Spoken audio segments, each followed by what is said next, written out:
my name is Dr. Todd Martino. I graduated from the University of Maryland School of Pharmacy in 1998. I've been in community pharmacy for about 20 years. And I currently work for Topps Pharmacy right in the city of Tonawanda. So today I'm going to be giving my comments on Chapter 8 of The Good Pharmacist and kind of how it relates to my practice and possibly your future practice.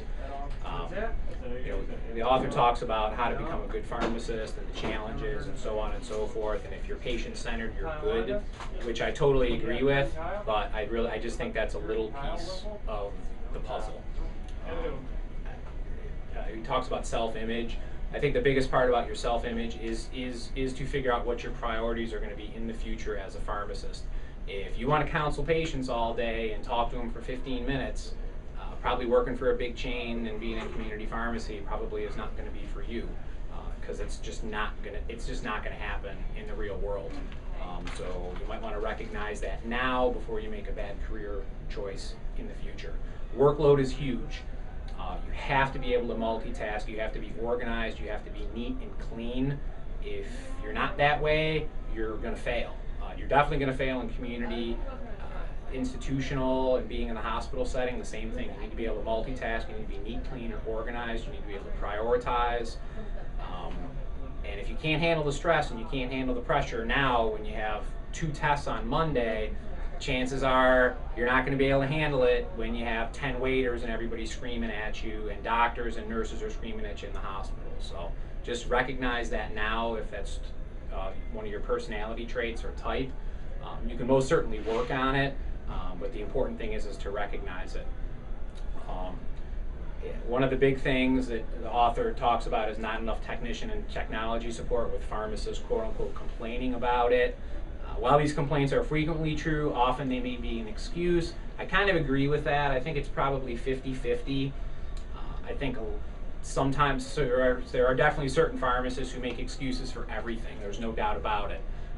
And they love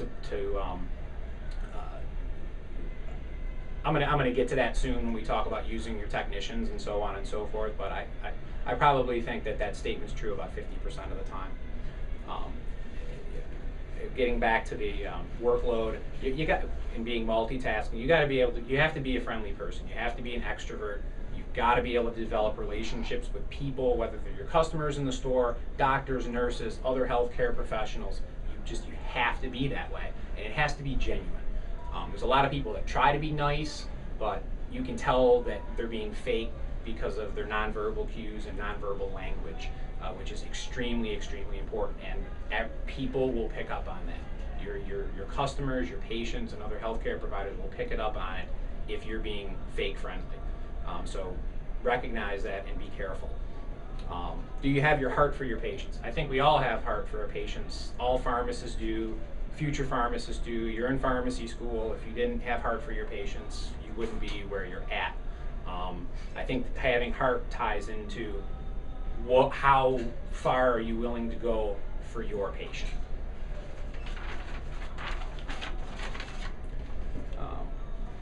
Talk about taming the workload monster. Kind of touched on that before. Pharmacists always complain about too much work, blah, blah, blah. I'll go back to, once again, it's 50-50.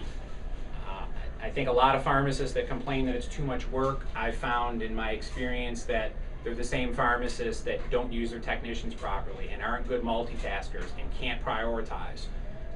And in 50% of the other cases, it's totally true that sometimes there's so much work to do that there's not enough time in the day to get it. And you know what?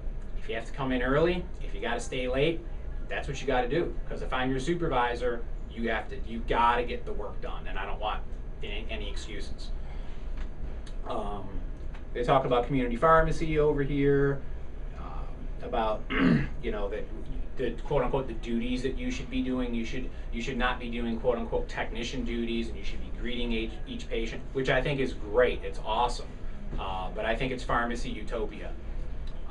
When you have to fill 240 prescriptions and it's you and one technician, and he or she's been at the register for the past 15 minutes and there's 30 prescriptions to be filled, are you going to say, oh, I'm the pharmacist, I don't fill prescriptions anymore?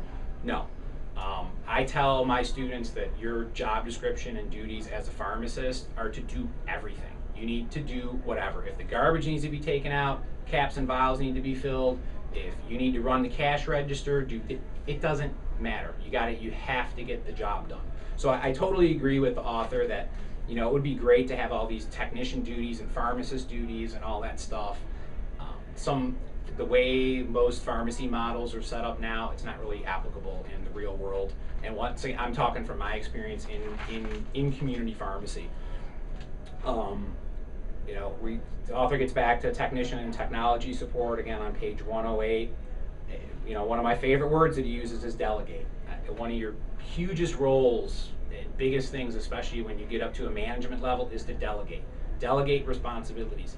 Find out which pharmacists you have that can handle more work than others and are better multitasked. Find out who your ace technicians are and use them wisely. You can't do it all yourself. If you micromanage and you're a type A personality and you don't ask for help, you're gonna be in trouble.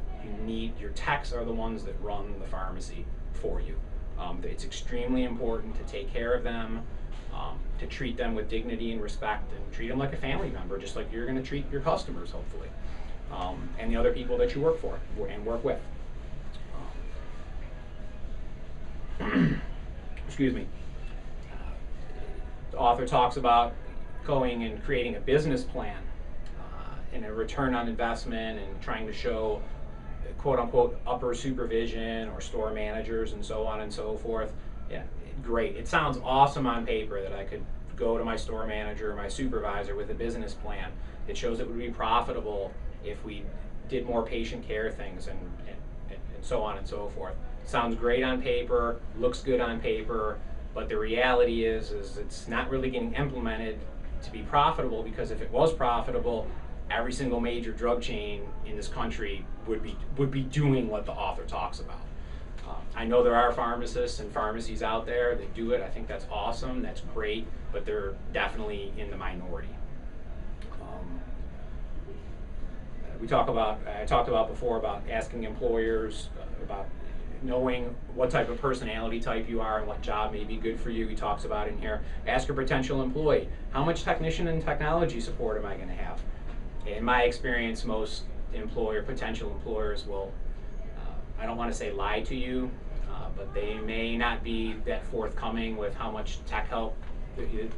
A lot of employers will promise you the world, and you may or may not get it. So just beware and be weary, and try to get, if you want to sign a contract for a potential employer, get it in writing. If they promise you 70 tech hours or 100 tech hours, try to get it in writing, because sometimes that doesn't happen. Patient loyalty is another good word. I think patient loyalty is key. It goes back on to what I said before about being friendly and building relationships with people. Yeah. Although I don't think patients are as loyal as they are now as they probably were 50 years ago. I find that I catch my patients all the time hopping around and going other places, and they just don't seem to be, consumers don't seem to be as loyal now as they were 20, 30, 50 years ago, because people are so concerned about price now.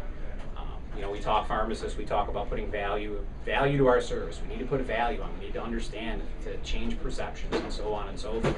Unfortunately, I think Joe Q American consumer right now, all they care about is the price. And the pharmacy, if you're working there, you know that all they care about is the price and how long it's going to take to fill the prescription, and forget about anything else about the drug. But that's neither here nor there. Professional autonomy is also another excellent word. I think as a pharmacist, you do have a lot of professional autonomy, and I think sometimes you need to take the bull by the horns and take care of things, like I talked about before. If something needs to be done, you know, you need to do it and take care of it. And you know, I'm speaking with my employer, Tops. I think they give me a lot of professional autonomy, which is great as a pharmacist and a pharmacy manager. And I think that's reflected on how well our particular pharmacy is run. The acquiring clinical knowledge is probably not going to apply to you guys, because by the time you graduate from school, you really should have some very good clinical knowledge. There's a difference between having the clinical knowledge and being able to apply it in the real world and in the real world setting. That's what's going to be key for you. That's what you're going to need to do. Number 5 is huge. If you don't know the answer to a question, tell the patient, tell the doctor. I don't know what the answer to that question is, but I can look it up for you. If you're busy, you can call him back later. And number 7, he doesn't have it here, but really you should become a preceptor. That's one of my keys. I'm kind of running out of time here. No. Go on. Okay, I'm going to keep going then. Well, so the author also talks about on 113, why should I do this? The statement, what's in it for me? Pharmacists ask me all the time, what's in it for me? What's in it for me? I just think that's a ridiculous statement. It comes back to there's just some pharmacists, certain members of our profession, unfortunately, that are so apathetic. There's always going to be that people in any profession, in any job. It doesn't matter. They're just the naysayers, and it's just pharmacist apathy. So don't even worry about it. We're talking about patient loyalty again on page 114. The author gives a great book answer. In reality, just how you act and how you train your staffers to act is going to make patient loyalty. But it really is key, and in my experience, it's totally key. Help improve the respect for the profession. Good luck doing that. I mean, people are going to have their own perceptions, unfortunately.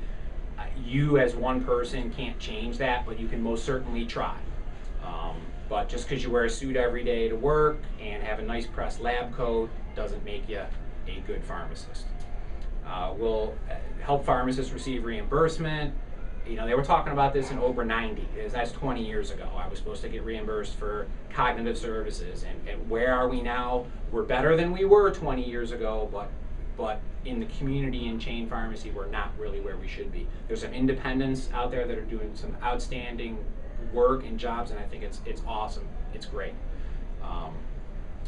And kind of in closing, I don't know, you guys might be too young to have watched or seen Dead Poet Society. If you remember Robin Williams, the first day of the poetry class, he had their students rip out the first page of the poetry book, because the poetry book tried to say, what makes a good poem? Oh, line A's got to rhyme with line C, and so on and so forth. And he told them to rip it out, because that's baloney, because that's not what makes good poetry. That's not what makes good literature.